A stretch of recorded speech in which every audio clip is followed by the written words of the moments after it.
देखिए, इस वीडियो में आपको बताएँगे कि विद्युत धारा क्लास 10th का टॉपिक है, बहुत इम्पोर्टेंट है मैट्रिक एग्ज़ाम के लिए। तो सबसे पहले आपको समझना पड़ेगा कि आवेश क्या होता है, विद्युत आवेश। ये किसी भी पदार्थ का एक गुण है, जो अगर उस पदार्थ में बहता है ना, तो उसमें विद्युत आ जाता है। तो आवेश का जो मात्रक है, जिसमें मापते हैं, उसको बोलते हैं कूलम्ब। तो विद्युत धारा क्या होता है, वही होता है कि जो सुचालक होता है जिसको हम तार बोलते हैं उसमें आवेश किसी समय में कितना बहा है उसी को हम विद्युत धारा बोलते हैं। तो यही लिखा है कि आवेश जिस दर से सुचालक में बहती है उसको हम विद्युत धारा बोलते हैं। मोस्ट इम्पोर्टेंट है विद्युत धारा का मात्रक क्या होता है, एम्पियर होता है इसका मात्रक। ओके,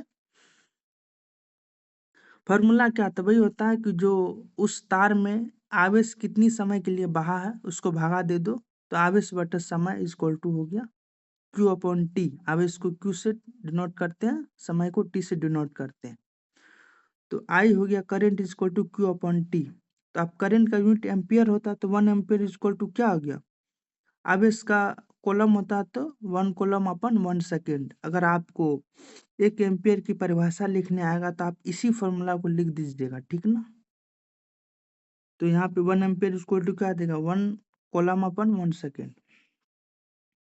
तो विद्युत विभव और विभवांतर क्या होता है, तो आपको इससे पहले आपको समझना पड़ेगा कि विद्युत क्षेत्र क्या होता है। तो विद्युत क्षेत्र मतलब होता है कि अगर उस क्षेत्र में अगर आप जाइएगा तो आप पे बल लग जाए, ठीक ना। तो उस क्षेत्र में आप किसी भी आवेश को एक स्थान से दूसरे स्थान उठा कर रखिएगा, एक बिंदु से दूसरे बिंदु तक आपको कार्य करना पड़ेगा, तो इसी को हम बोलते हैं विभवांतर। तो किसी विद्युत क्षेत्र में किसी एक बिंदु से दूसरे बिंदु पर एक आवेश को पहुंचाने में जो हमको वर्क करना पड़ता है, कार्य करना पड़ता है, उसको विभवांतर बोलते हैं। तो परिभाषा तो मालूम हो गया कि तो कार्य कितना किए उस आवेश पे, तो विभवांतर इक्वल टू क्या गया, कार्य किया गया अपन आवेश। विभवांतर को जो यूनिट होता है वोल्ट होता है, कार्य का यूनिट होता है जूल, आवेश का कूलम्ब। तो 1 volt equal to 1 joule upon 1 coulomb हो गया, याद कर लेना, ठीक ना। अब मोस्ट इम्पोर्टेंट क्या है कि विद्युत धारा को किस उपकरण से नापते हैं, एमीटर से नापते हैं। और एक इम्पोर्टेंट बात है कि एमीटर को हर हमेशा हम सीरीज या श्रेणी क्रम में लगाएंगे। विभवांतर यानी वोल्ट को हम किस चीज में नापते हैं, विद्युत विभव को वोल्ट मीटर में नापते हैं, इसको हम समांतर श्रेणी में लगाते हैं। प्रतिरोध बहुत इंपॉर्टेंट है, इसको याद रखना। प्रतिरोध मतलब विरोध करना, किस चीज का विरोध करना, करंट किसी भी तार में बहता है तो किसी भी तार का एक प्रॉपर्टी होता है, गुण होता है, हम उसको विरोध करें, उसी को हम बोलते हैं प्रतिरोध। इसका यूनिट होता है ओम, ओम में हम उसको नापते हैं। तो विद्युत प्रतिरोध किसी चालक का वह गुण है जो उसमें बहने वाली विद्युत धारा की प्रवाह का विरोध करता है। ओम्स लॉ बहुत इंपॉर्टेंट है, सोइएगा फिर भी इसको याद करके सुनना है, ठीक। तो यहाँ पे बहुत इंपॉर्टेंट है। देखिए कोई तार लीजिए, तार पे आप बैटरी लगाइए, बैटरी में क्या होता है, वोल्टेज होता है, तो उस तार में करंट आ जाएगा। तो ये नियम क्या बोलता है, वोल्टेज, उस तार का वोल्टेज और करंट के बीच में समानुपाती का रिलेशन होता है। यहीं पे वोल्टेज समानुपाती करंट का, भी समानुपाती को हटाइएगा तो रेजिस्टेंस आ जाएगा, V equal to I R, R equal to V by, वही हिंदी में लिखा गया है। तो अगर आपको 1 ओम का परिभाषा लिखने पड़ेगा तो क्या ओम्स लॉ से क्या जानते हैं, V equal to I R, तो R equal to V by. तो आर को हम 1 ओम लिख सकते हैं, वोल्ट को 1 volt upon 1 ampere, 1 ohm equal to 1 volt upon 1 ampere. चालक अगर तार है, तार का प्रॉपर्टी होता है उसमें प्रतिरोध रहेगा जो करंट का अपोज करेगा। तो वो प्रतिरोध किस किस चीज पर डिपेंड करता है, निर्भर करता है। एक तार लिए जिसकी लंबाई L है और उसका क्षेत्रफल एरिया A है, तो उसका जो प्रतिरोध होता है तार की लंबाई के समानुपाती होता है। समानुपाती मतलब सेम अनुपात में होता है। अगर आप तार की लंबाई बढ़ाइएगा तो उस तार की प्रतिरोध क्षमता भी बढ़ेगा, मतलब विरोध बढ़ेगा। किसके प्रति बढ़ेगा, करंट के प्रति। अगर उसका एरिया जो साइड वाला गोलाकार एरिया है, एरिया को अगर बढ़ाइएगा तो रेजिस्टेंस क्या होगा, कम होगा, क्योंकि एरिया नीचे में। तो प्रतिरोध तार के लंबाई के समानुपाती होता है, मतलब तार की लंबाई बढ़ाओगे तो रेजिस्टेंस बढ़ेगा। प्रतिरोध तार के जो क्षेत्रफल होता है ना, उसके व्युत्क्रमानुपाती होता है। अगर तार के क्षेत्रफल को बढ़ाइएगा तो उसका प्रतिरोध कम होगा, अगर क्षेत्रफल कम कीजिएगा तो प्रतिरोध ज़्यादा हो।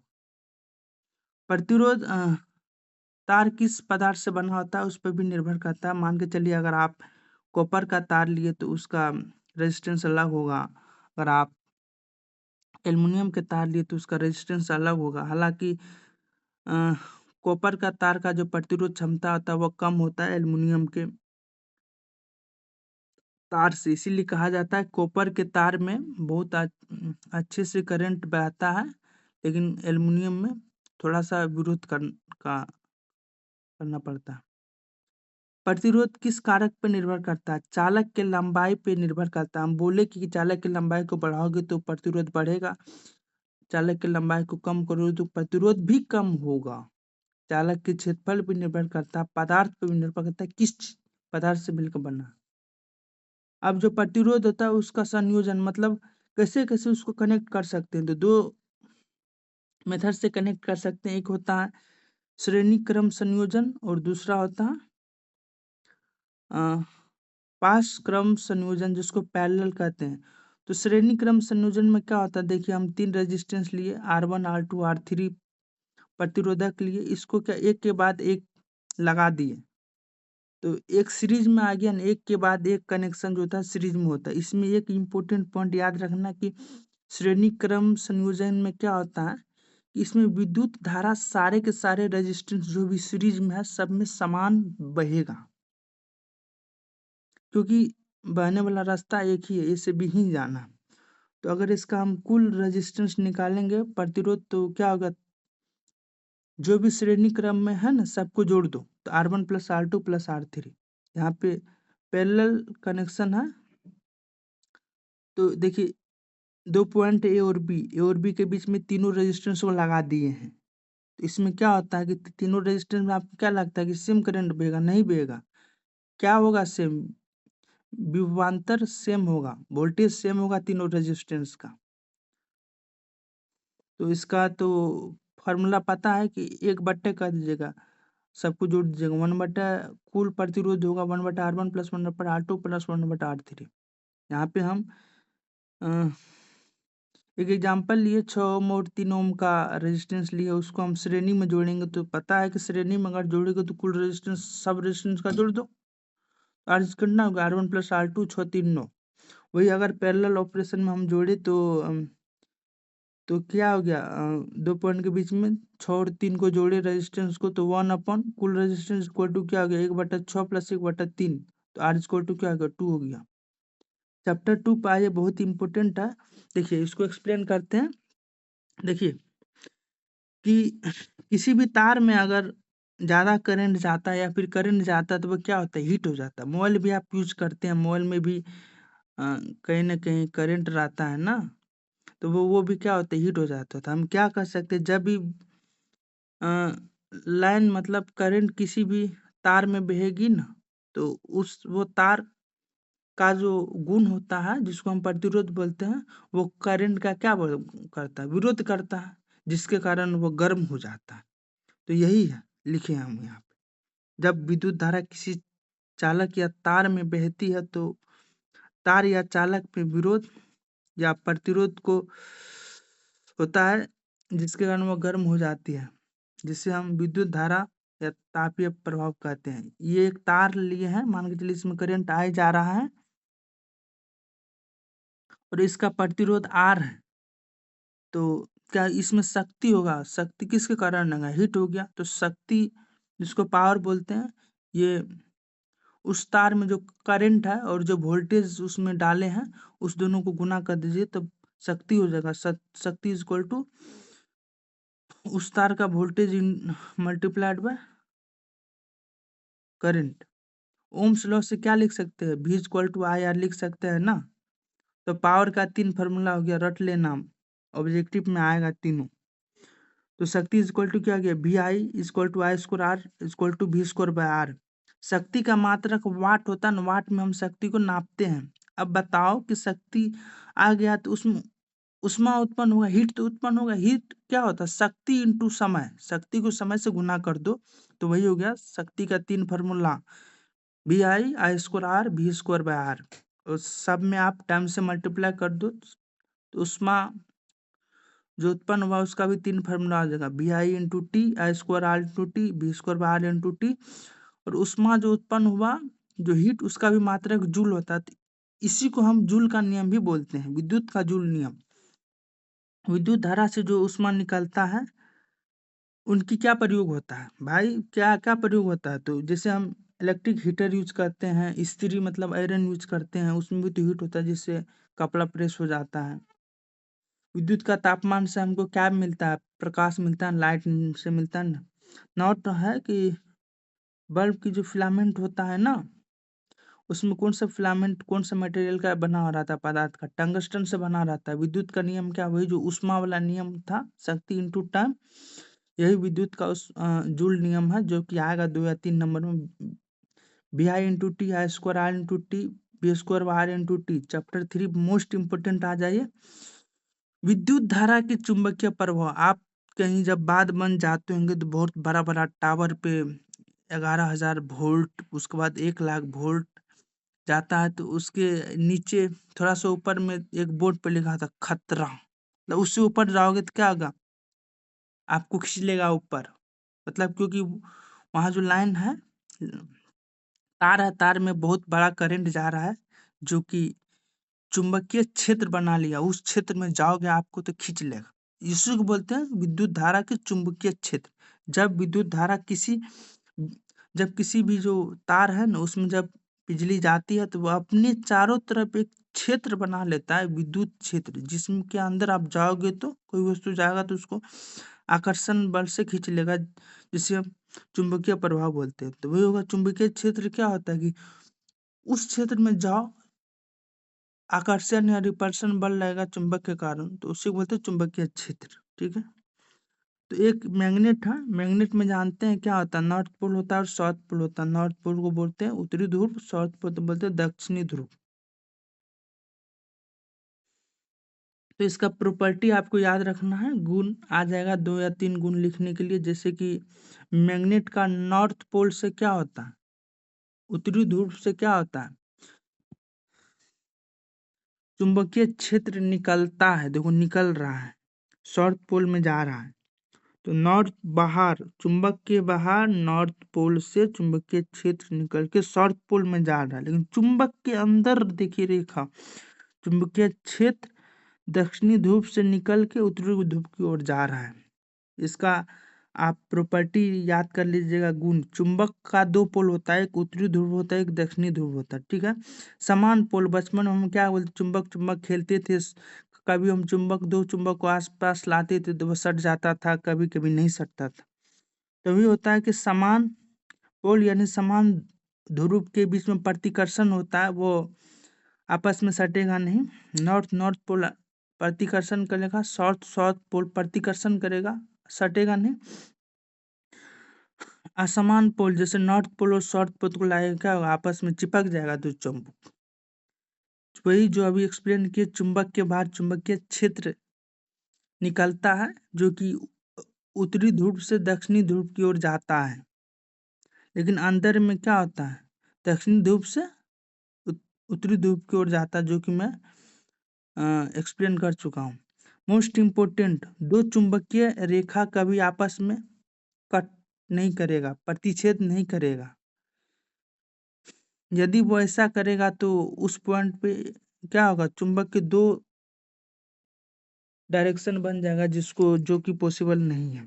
बहुत इंपॉर्टेंट 2 रूल है। एक होता है दक्षिण हस्त अंगूठा का नियम, राइट हैंड थंब रूल से हम क्या निकालते हैं? चुंबक का क्षेत्र का दिशा निकालते हैं कि वो कौन दिशा में जा रहा है चुंबक का क्षेत्र। इसमें हम क्या करते हैं? अपना राइट हैंड दायां हाथ लेते हैं और एक वायर जिसमें करंट जारी है, जिस दिशा में करंट जा रही है उस दिशा में हम अपने दायां हाथ के अंगूठा को रखते हैं और बाकी उंगली को मोड़ते हैं। जिस दिशा में बाकी उंगली मुड़ती है उसी दिशा में डायरेक्शन होता है किस चीज़ का दिशा होता है, चुंबकीय क्षेत्र का। वही लिखे हैं, यह नियम से हम चुंबकीय क्षेत्र की दिशा बता सकते हैं। इस नियम से हम अपने राइट हैंड का अंगूठा को चालक में विद्युत धारा की दिशा में रखते हैं और इसके बाद जिस दिशा में हम बाकी उंगली को घुमाते हैं उसमें चुंबकीय क्षेत्र उसी दिशा में जाता है। एक बहुत इम्पोर्टेंट थिंग है,